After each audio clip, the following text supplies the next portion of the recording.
Hi everybody, this is my video for the fundamentalist modernist controversy discussion board.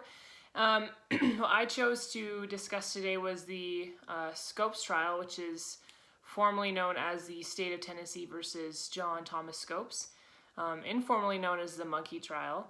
The reason I chose this particular subject was because I really like legal history, and I think this court case is the perfect example of the clash between the fundamentalists and the modernists, and the tensions that arose during that time.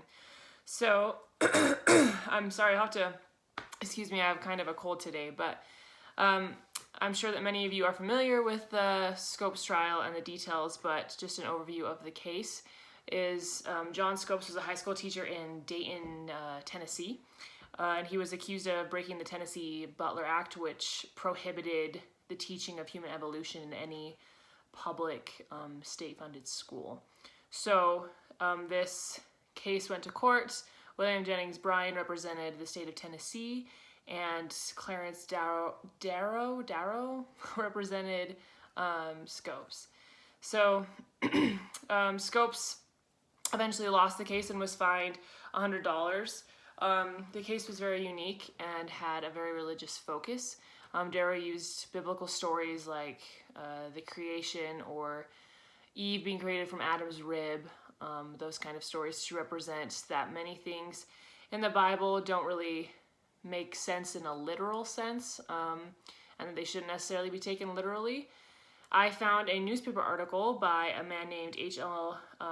Mencken, which was a very interesting read, and in his article he kind of made fun of the trial. It was kind of a satirical article, and just how the entire court case was based off of somebody else's interpretation of the Bible, which is a dumb thing in Mencken's opinion to base a court case off of, and that the entire thing was sort of a kangaroo court, and was too religiously based to really be just.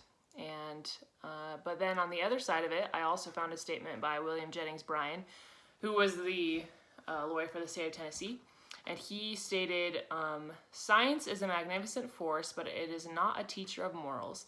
It can perfect machinery, but it adds no moral restraints to protect society from the misuse of the machine."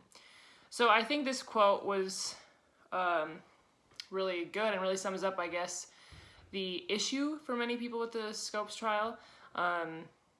I guess for a lot of people that opposed it, teaching evolution was the beginning of a slippery slope, so to speak. And if you disregarded that aspect of the Bible, then it would just continue and continue until the entire moral compass of society had broken down.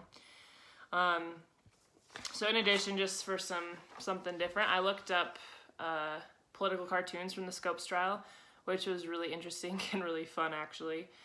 So these will probably be backwards, but this is the first one. This up here says the tree of knowledge, and the apples are like evolution, archaeology, biology, and this man is preventing the children from partaking of the tree of knowledge.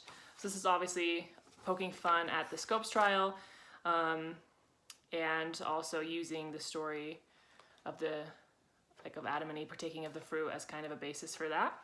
And then another interesting one I found that I liked was this one. This one's kind of from the other perspective. So this hill right here in the center says Antichrist, and along the bottom there's like skulls and a devil and just kind of bad things. And this guy up here is Darrow, I'm not sure how you pronounce it, the lawyer that defended Scopes in his trial. So this just shows you like the real variety of opinions. It was a very controversial issue, and the case drew national acclaim throughout the country and was a focal point in the fundamentalist modernist clash. And I think that's everything, so thanks for watching.